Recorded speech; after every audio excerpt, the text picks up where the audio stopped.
Hello दोस्तों। सोचिए अगर दुनिया का सबसे बड़ा तेल रास्ता कुछ दिनों के लिए बंद हो जाए, क्या होगा। तेल की कीमतें आसमान छू जाएंगी,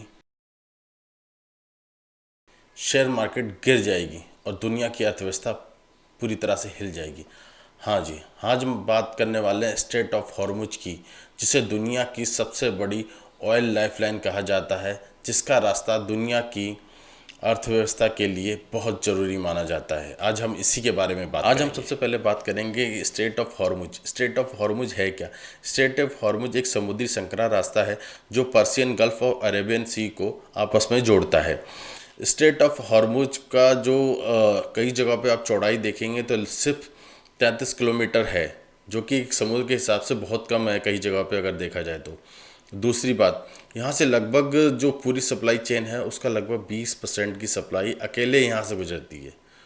तीसरी सबसे बड़ी चीज़, यहाँ से लगभग 70 डेली बेसिस पे देखा जाए तो लगभग 17 से 20 जो बिलियन बैरल जो ऑयल होता है वो यहाँ से गुजरता है। मैं आपको Saudi Arabia, UAE, Iran, Iraq, Kuwait, ये जो बड़े तेल उत्पादक देश हैं वो सारी जो अपनी जो तेल की सप्लाई है लगभग काफ़ी हद तक इसी रास्ते से भेजते हैं। मतलब अगर ये रास्ता रुकता है तो दुनिया की सब तेल सप्लाई में बहुत ही ज़्यादा फर्क आने वाला है।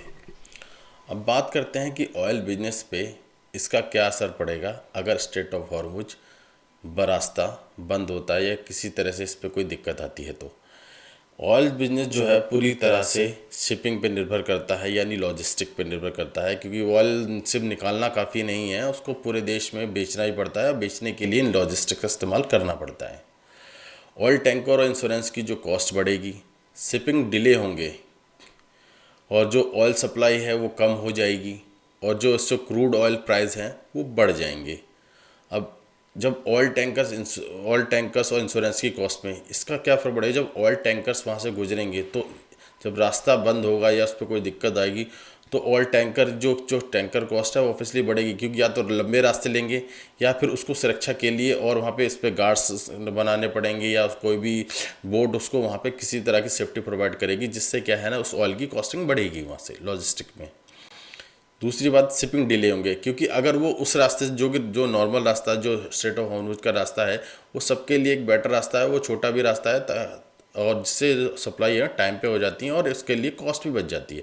अगर वो रास्ता वहाँ नहीं होगा तो वो किसी और रास्ते से जाएंगे जो लॉन्ग रूट पड़ेगा और जिससे ऑयल प्राइस जो है वो इम्पेक्ट करेंगे। ऑयल सप्लाई ऑलरेडी कम हो जाएगी, क्योंकि जब लॉन्ग रूट लेंगे तो वो डील सप्लाई जो है ना उतनी फास्ट नहीं कर पाएंगे, तो उस वजह से क्या है ना ऑयल सप्लाई ऑलरेडी कम हो जाएगी।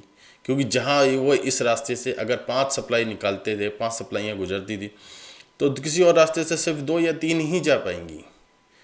चौथी बात, क्रूड ऑयल प्राइस बढ़ेंगे, क्योंकि जहाँ पे क्या है कि हम क्रूड ऑयल प्राइस जो लोग जो भी ये बड़े बड़े देश हैं, यूएई, ईरान, इराक, कुवैत, ये सब अगर अपनी तेल सप्लाई बढ़ाते हैं और अगर जल्दी जल्दी सप्लाई होगा वहाँ पे तो इनको भी अच्छा बिजनेस बढ़ेगा।